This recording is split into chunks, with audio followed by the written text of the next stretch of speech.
Je m'appelle Brenda, j'ai 33 ans, et je viens de vivre la trahison la plus douloureuse de ma vie. Et le pire? Cela venait de ma petite sœur. Laissez-moi vous ramener 5 ans en arrière. 5 longues années qui semblent maintenant durer toute une vie. J'avais 28 ans, je travaillais comme une folle dans une entreprise technologique, faisant des doubles journées, sacrifiant mes week-ends, ma vie sociale, tout. Pourquoi? Parce que ma petite sœur Lisa venait d'être acceptée dans l'une des meilleures universités du pays. Architecture. C'était son rêve depuis qu'elle avait, je crois, 12 ans. Elle dessinait ces bâtiments incroyables sur des serviettes, au dos de reçus, partout où elle pouvait trouver un espace.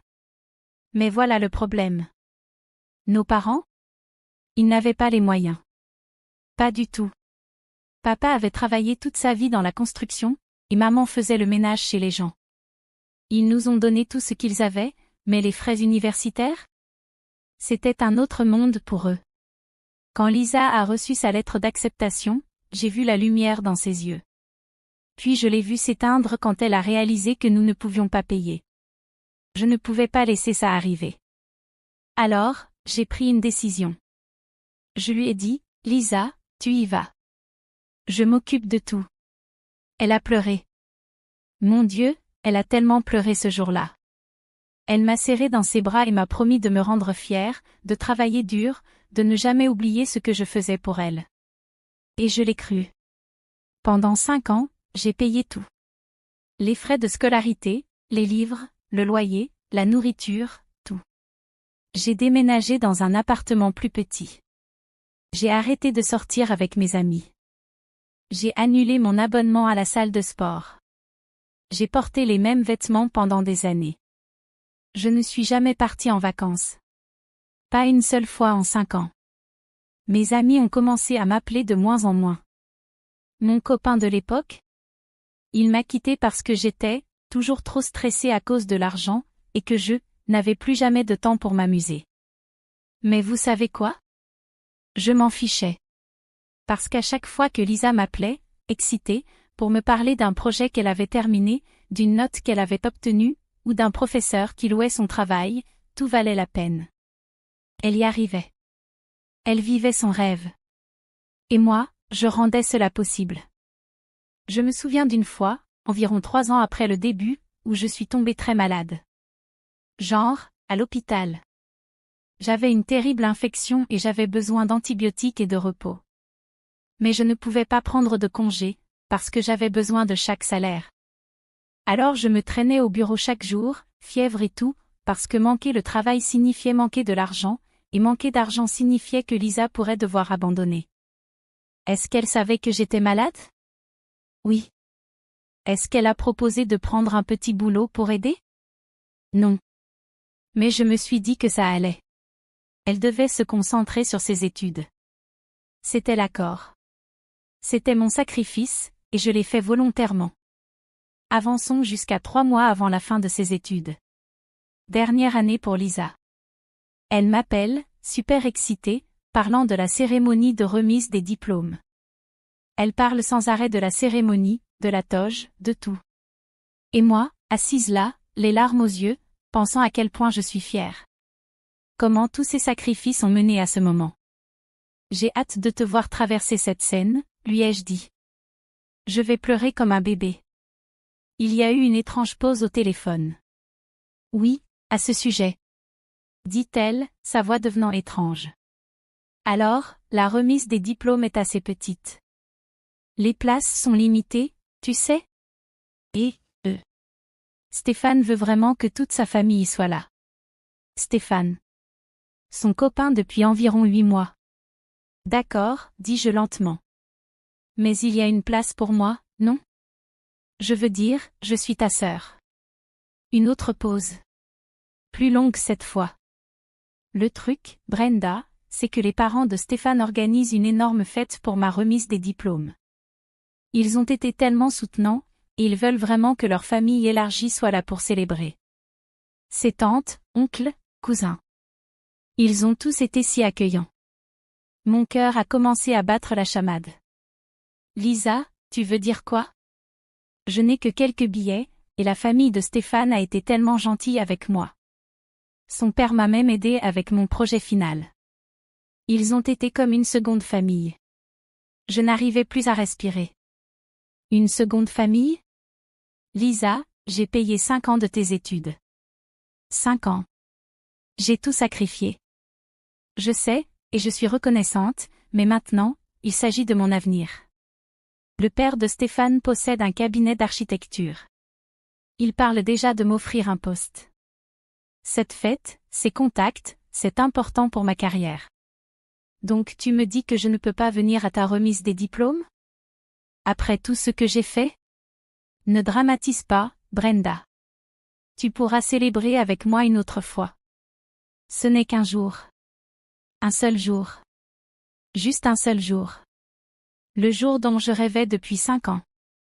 Le jour qui justifiait chaque sacrifice, chaque occasion manquée, chaque nuit solitaire dans mon petit appartement à manger des nouilles instantanées pour qu'elle puisse bien manger. Tu choisis la famille de ton copain plutôt que moi? La personne qui a rendu tout ça possible? Mon Dieu, Brenda, tu transformes toujours tout en toi et tes sacrifices. Moi aussi, j'ai travaillé dur, tu sais. C'est moi qui étudiais, passais les examens, faisais les projets. Toi, tu envoyais juste de l'argent. Juste envoyer de l'argent. Ces 3 mots ont brisé quelque chose en moi. Quelque chose qui ne peut pas être réparé. J'ai raccroché. Je ne pouvais plus écouter. Pendant des jours, j'étais engourdie. J'ai raconté à maman et papa ce qui s'était passé. Papa était tellement en colère qu'il voulait conduire jusqu'à son université pour la ramener à la maison. Maman a pleuré. Il ne pouvait pas le croire non plus. Ma meilleure amie Sophia était furieuse. Après tout ce que tu as fait? Tout ce que tu as sacrifié? Et elle te bannit de la remise des diplômes pour la famille d'un gars qu'elle connaît depuis moins d'1 an? Le jour de la remise des diplômes est arrivé. Je ne suis pas allée, évidemment, puisque je n'étais pas invitée à la remise des diplômes de ma propre sœur que j'avais financée. À la place, je suis restée dans mon appartement, à regarder mes relevés bancaires des 5 dernières années. Plus de 60 000 $. C'est ce que j'avais dépensé pour son éducation. 60 000 $ que j'aurais pu utiliser pour acheter une maison, voyager dans le monde, investir dans mon propre avenir. Mais là où ça devient encore pire. Ce soir-là, Lisa a posté environ 100 photos sur les réseaux sociaux de sa remise des diplômes et de la fête. La voilà, souriante avec la famille de Stéphane. Ses parents, ses frères et sœurs, ses tantes, oncles, cousins, probablement le chien du voisin aussi. Tout le monde était là. Tout le monde sauf moi. Et la légende? Tellement reconnaissante pour tout le soutien de ma incroyable seconde famille qui a contribué à réaliser ce rêve. Pas un seul mot pour moi. Pas un seul. Les commentaires ont afflué. Tu as tellement de chance d'avoir une famille si soutenante. Les parents de Stéphane sont incroyables. Quelle belle célébration. Je voulais commenter. Je voulais dire la vérité à tout le monde. Mais je ne l'ai pas fait. Parce que je ne suis pas ce genre de personne. Mais vous savez qui a commenté? Ma maman. Elle a écrit. Félicitations, Lisa. Ta sœur Brenda, qui a payé chaque année de tes études en travaillant 2 emplois et en sacrifiant tout, est tellement fière de toi. Même si tu ne l'as pas invitée à la remise des diplômes, elle reste fière, parce que c'est le genre de personne qu'elle est. La publication a été supprimée en moins d'1 heure. Elisa a bloqué maman. Elle a bloqué notre mère. Sa propre mère. 2 semaines plus tard, j'ai reçu un message de Lisa. Une seule ligne. Toi et maman essayez de ruiner mon bonheur. Sortez de ma vie. Sortez de sa vie. La vie que j'ai rendue possible. J'ai montré le message à papa. Il est resté là, à le regarder, puis il a fait quelque chose que je ne l'avais jamais vu faire auparavant. Il a pleuré. Mon père, cet homme fort, dur, qui a travaillé toute sa vie dans la construction, a pleuré. J'ai échoué avec vous deux, a-t-il dit. J'aurais dû pouvoir payer ses études. Alors rien de tout ça ne serait arrivé. Papa, non. Ce n'est pas une question d'argent. C'est une question de gratitude. de respect, de simple décence humaine. Mais il ne m'écoutait pas. Il se blâmait. Un autre mois est passé. J'ai appris par un ami de la famille que Lisa et Stéphane avaient rompu. Apparemment, il l'avait trompée avec quelqu'un de son entreprise. La même entreprise que possédait son père. La même entreprise qui devait être sa grande opportunité de carrière. Une partie de moi s'est sentie vengée. Une autre, triste pour elle. Mais surtout, je n'ai rien ressenti. C'est ça, le pire. Elle avait tué tout l'amour que j'avais encore pour elle. Puis, il y a 3 semaines, mon téléphone a sonné à 2 heures du matin. C'était Lisa. Brenda? Sa voix était brisée, pleine de larmes. Brenda, j'ai besoin d'aide. J'ai failli raccrocher. Presque. Mais quelque chose m'en a empêché. Qu'est-ce qu'il y a? Le père de Stéphane a retiré l'offre d'emploi. Je n'ai nulle part où aller. Mon bail se termine et je ne peux plus payer le loyer. Je n'ai pas d'argent. Je n'ai rien. Est-ce que je peux rentrer à la maison? Et voilà. La vraie raison de son appel. Elle avait besoin de quelque chose. Et ta seconde famille, ai-je demandé. Les mots sont sortis plus froids que je ne le voulais. Ou peut-être exactement aussi froids que je le voulais. S'il te plaît, Brenda. Je sais que j'ai tout gâché. Je sais que j'ai été horrible. Mais je suis ta sœur. S'il te plaît. Tu m'as banni de ta remise des diplômes, Lisa. Après 5 ans de sacrifice. Tu as qualifié mon aide de « simple envoi d'argent ». Tu as bloqué maman. Tu nous as dit de rester en dehors de ta vie. J'avais tort. J'étais stupide. Je me suis laissée aveugler par Stéphane, sa famille, tout ce côté glamour. Je suis désolée. Tu es désolée maintenant parce que tu as besoin de quelque chose. Où étaient ces excuses quand tu postais les photos de ta remise des diplômes avec ta seconde famille? Silence. Puis encore des sanglots. Je n'ai nulle part où aller. Et c'est là que j'ai dû prendre la décision la plus difficile de ma vie. Je pouvais la laisser revenir à la maison.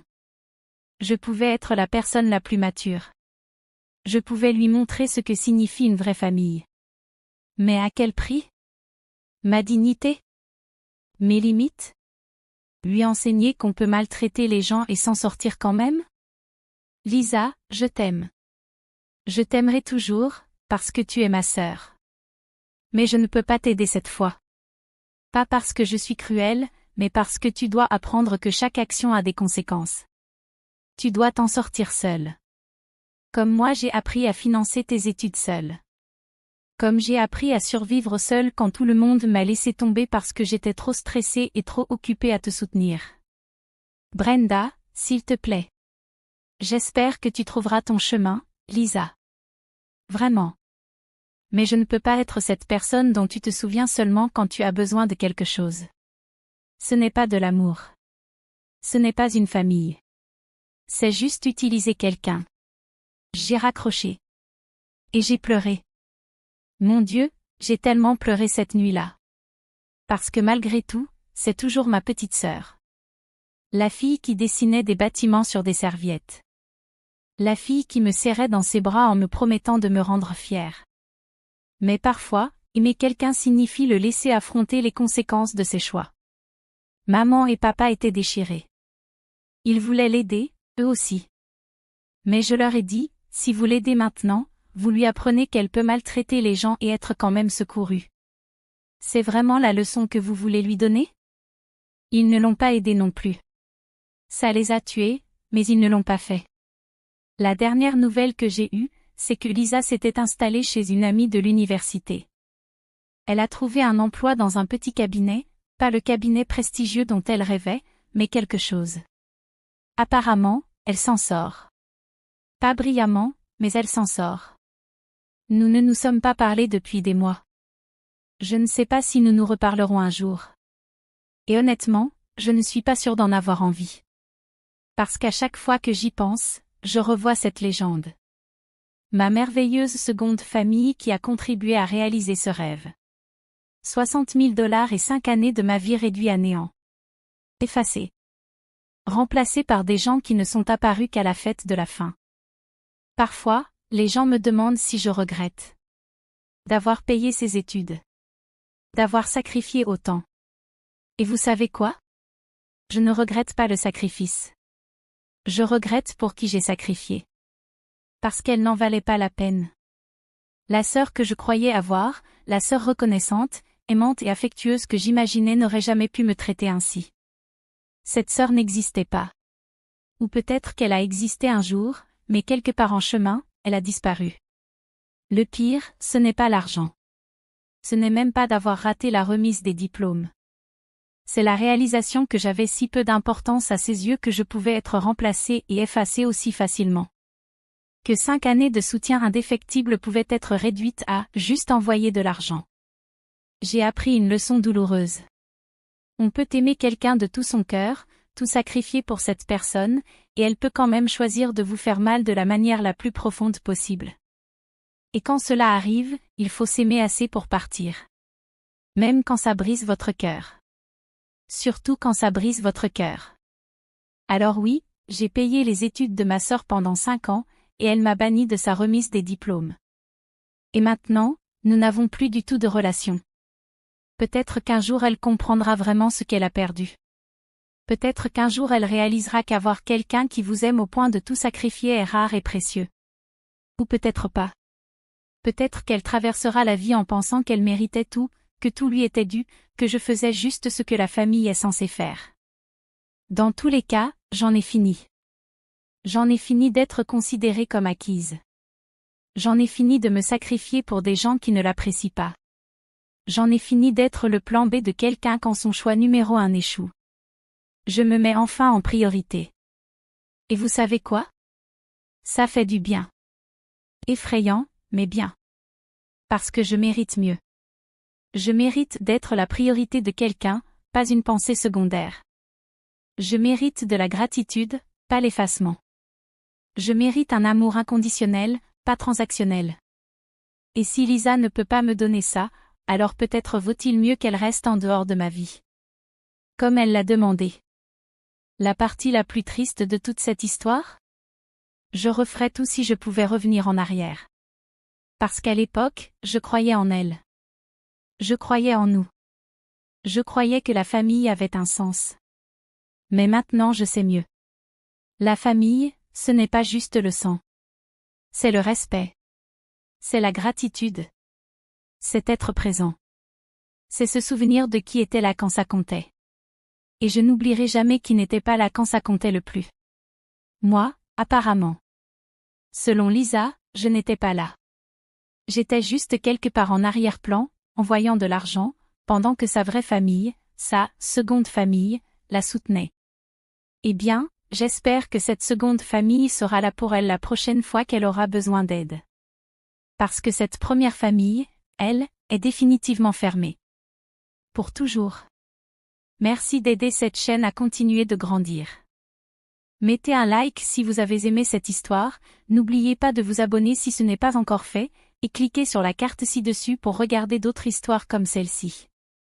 À la prochaine.